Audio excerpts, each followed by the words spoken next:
الشيطان الرجيم. بسم الله الرحمن الرحيم.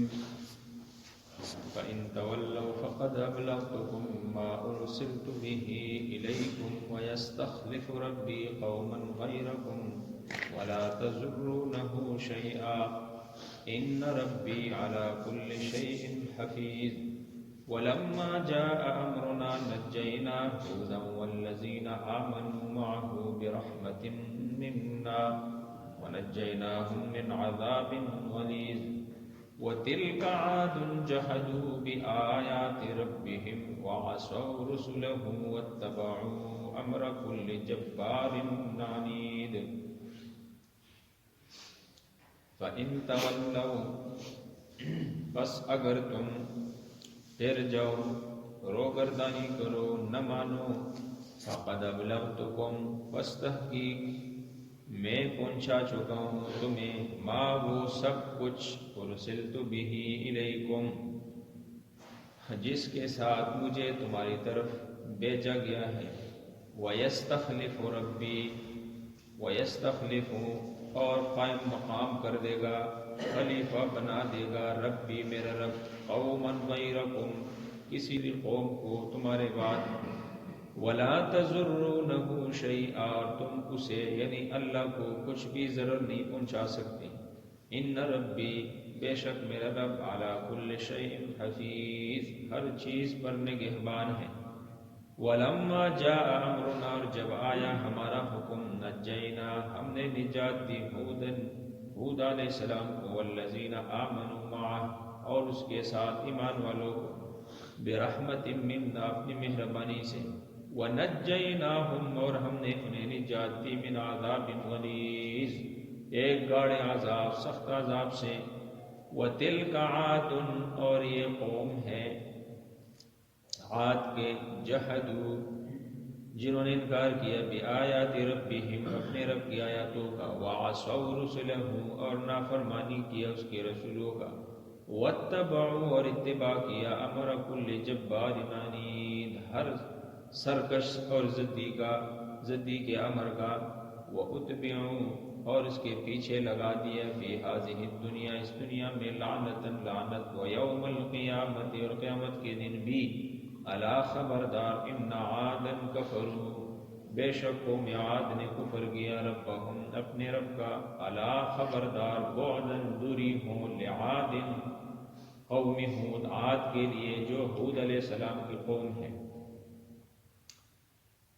حضرت ہود علیہ السلام کا واقعہ اس رکوع کے آخر میں آپ نے کل کی آیتوں کے اندر سنا اور آج اس کا تتمہ ہے قصے کا اور اس واقعے کا دوسرا اور آخری حصہ کہ حضرت ہود علیہ السلام نے انہیں رب کی وحدانیت کی دعوت دی اور انہیں اللہ کے عذاب سے پکڑ سے ڈرایا.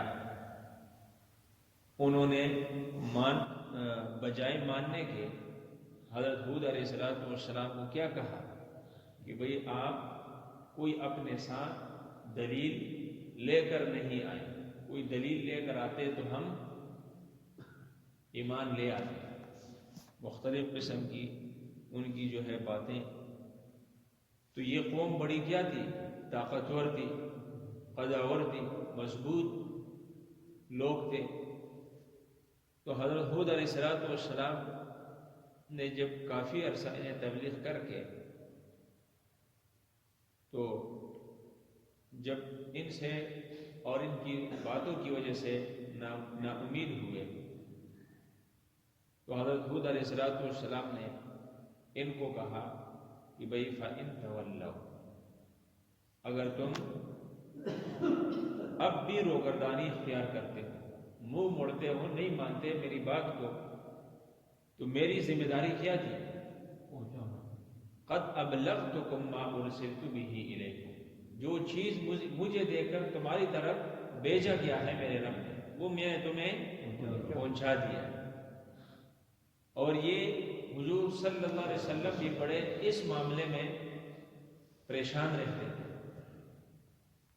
یار میں انہیں دعوت دیتا ہوں فی سبیل اللہ اور ان کی بھلائی اور خیر کے لیے ان کے فائدے کے لیے، یہ بجائے نہ ماننے کی الٹا تانے بھی دیتے ہیں اور مجھے بھی چیلنج کرتے ہیں، قرآن کو بھی چیلنج کرتے ہیں، اور جس نے قرآن کو اتارا اس کو بھی چیلنج کرتے ہیں۔ تو اللہ نے آیات نازل فرمائی نا کہ بھئی اِنَّا أَرْسَلْنَاكَ شَاهِدًا وَمُبَشِّرًا وَنَذِيرًا وَلَا تُسْأَلُ عَنْ أَصْحَابِ الْجَحِيمِ، میرے محبوب آپ کو میں نے صرف ڈرانے والا اور ان تک بات پہنچانے والا، انہیں خوشخبری سنانے والا بنا کر ان میں بھیج دیا، مبعوث کر دیا۔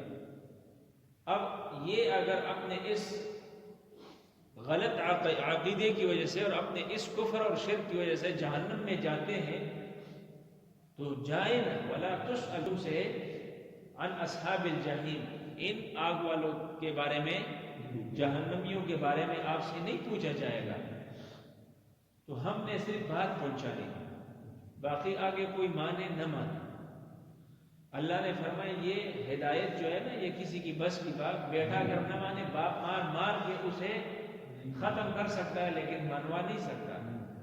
اس کی مثالیں موجود ہے۔ حضرت لوط علیہ السلام کا واقعہ بھی آئے گا، اس نے بیوی پر بڑی زور لگائی لیکن مسلمان نہیں بنا سکے۔ حضرت ابراہیم علیہ السلام نے اپنے باپ آزر پر کتنا زور لگایا، باپ کو نہیں بنا سکا۔ اس طرح حضرت نوح علیہ السلام کتنے بڑے پیغمبر ہیں، اس نے بیٹے کو کتنا ڈرایا، کتنا سمجھایا، کتنی دعوتیں دی، آخری لمحات میں بھی نہیں چھوڑا، لیکن اور سب سے پہلے انسانوں کے باپ، سب انبیاء کے باپ، سب انسانوں کے باپ حضرت آدم علیہ السلام نے قابیل کو کتنا سمجھایا کہ بھئی یہ کام نہیں کرنا ہے، یہ تم نے کیوں کیا؟ پہلے کتنا سمجھایا، اس کو منع کیا لیکن نہیں مانے نا کہ بھئی یہ بیٹی تمہارے لیے جائز نہیں ہے۔ لیکن اسی عورت کی وجہ سے، اسی بیٹی کی وجہ سے اس نے حابیل کو کیا کر دیا؟ قتل کر دیا۔ نہیں، دیکھو یہ زور زبردستی والی چیز نہیں ہے۔ اچھا، تو کہا کہ بھئی ہم نے اللہ کا پیغام جو لے کر آیا وہ تم تک پہنچا دیا۔ اب وَيَسْتَخْلِفُ رَبِّي قَوْمًا غَيْرَكُمْ، تم اگر نہیں مانو گے تو اللہ تمہارے بعد کسی اور قوم کو خلیفہ بنا دے گا، تمہیں ختم کر دے گا۔ وَلَا تَزُرُّونَهُ شَيْئًا، اور اپنی اس قوت پر گھمنڈ کرنے والوں، تم اپنی اس قوت اور طاقت سے رب کو کچھ بھی ضرر نہیں پہنچا سکتے ہو۔ ان ربی علی کل شیء حفیظ، میرے رب کی شان تو یہ ہے کہ وہ ہر چیز کی نگہبان ہے، ہر چیز کی حفاظت کرنے والا ہے۔ وَلَمَّا جَاءَ أَمْرُنَا نَجَّيْنَا، اللہ نے فرمایا جب میرا امر آ چکا، میرا حکم آیا تو نجینا، ہم نے نجات دی۔ کس کو؟ ہود علیہ السلام کو۔ والذین آمنوا معه، اور اس پر ایمان لانے والے کمزور جو لوگ تھے، میں نے اس کو کیا کر دیا؟ اپنے عذاب سے بچا دیا، نجات دے دی، یہ میری مہربانی تھی۔ وَنَجَّيْنَاهُ مِنْ عَذَابٍ غَلِيظٍ، اس گاڑے قسم کے عذاب سے میں نے انہیں نجات عطا فرمائی۔ وَتِلْكَ عَادٌ، اللہ نے فرمایا یہی قوم تھی عاد کی۔ وَتِلْكَ عَادٌ جَحَدُوا بِآيَاتِ رَبِّهِمْ، جنہوں نے اپنے رب کی آیاتوں کی کیا کر دی؟ انکار کر دی۔ وَعَصَوْا رُسُلَهُ، اور انہوں نے رسولوں کی نافرمانی کی۔ یہاں رسولوں کی، حالانکہ ان کا رسول کون تھا؟ حضرت ہود علیہ السلام تھے۔ اللہ نے یہاں جمع کا صیغہ ذکر کر دیا، وَعَصَوْا رُسُلَهُ، رسول تمام رسولوں کی کیا ہے؟ جمع ہے، اس لیے کہ رسولہ جو فرمایا نا یہاں اللہ، یہ کوئی غلطی نہیں ہوئی، بلکہ ایک پیغمبر کی انکار سب کی انکار ہے، ایک پیغمبر کی نافرمانی یہ سب انبیاء کی کیا ہے؟ ہمارا پیغمبر کون ہے؟ حضرت محمد صلی اللہ علیہ وسلم۔ لیکن اگر ہم حضرت عیسیٰ علیہ السلام کی انکار کریں تو ہم کافر ہیں نا۔ اگر ہم کسی بھی پیغمبر کا، سب پیغمبروں کو ہم مانتے ہیں لیکن اپنی پیغمبر کی شریعت پر چلتے ہیں، اس لیے ہمیں حکم ہے اس شریعت پہ چلنا، تو ماننا سب کو ہے۔ تو کہا کہ بھئی ایک پیغمبر کی نافرمانی میں سب کی نافرمانی ہے۔ وَاتَّبَعُوا، اور انہوں نے اتباع کر دیا، یعنی پیچھے چلے، امرا کل جبار عنید، ہر سرکش اور ضدی لوگوں کی امر یعنی ان کے حکم کے پیچھے یہ چلتے رہے. وَأُتْبِعُوا فِي هَٰذِهِ الدُّنْيَا اللہ نے ان کے پیچھے لگا دیے دنیا میں لعنتاً لعنت یعنی دنیا میں یہ اللہ کی عذاب کے کیا ہوئے عذاب میں مبتلا ہوئے عذاب کے اندر یہ ذلیل اور رسوا ہوئے. تو یہ اللہ کی کیا ہے لعنت ہے جو ان پر برستی ہے اور پریشان سرگردہ ہوئے. وَيَوْمَ الْقِيَامَةِ اللہ نے فرمایا صرف دنیا میں بات ختم نہیں بلکہ قیامت تک یہ عذاب میں مبتلا ہوئے. عذاب کے بعد یہ جو برزخی زندگی میں یہ عذاب میں مبتلا ہے. وَيَوْمَ الْقِيَامَةِ اور جب قیامت کا دن اللہ قائم کرے گا تو اس دن بھی یہ لعنت میں پڑے رہیں گے. اللہ کی طرف سے لعنت پڑکار. الا ان عادن خبردار اللہ نے کہا ان عادن کفروا ربہم یہ قوم عاد نے اپنے رب کا کیا کر دیا انکار کر کے کافر بنے.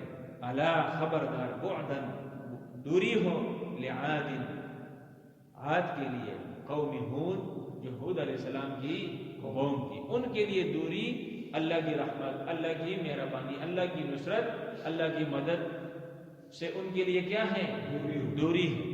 جب اللہ کی رحمت سے انسان دور ہو جائے تو پھر اس کو پٹکار کا شکار ہو جاتا ہے. وہ ذلت کا رسوائی کا خسارے کا پریشانی کا تکلیف کا دکھ اور دردوں کا کیا ہو جاتا ہے شکار ہو جاتا ہے. زندگی میں بھی آخرت میں بھی موت کے وقت بھی موت کے بعد بھی ہمیشہ کے لیے.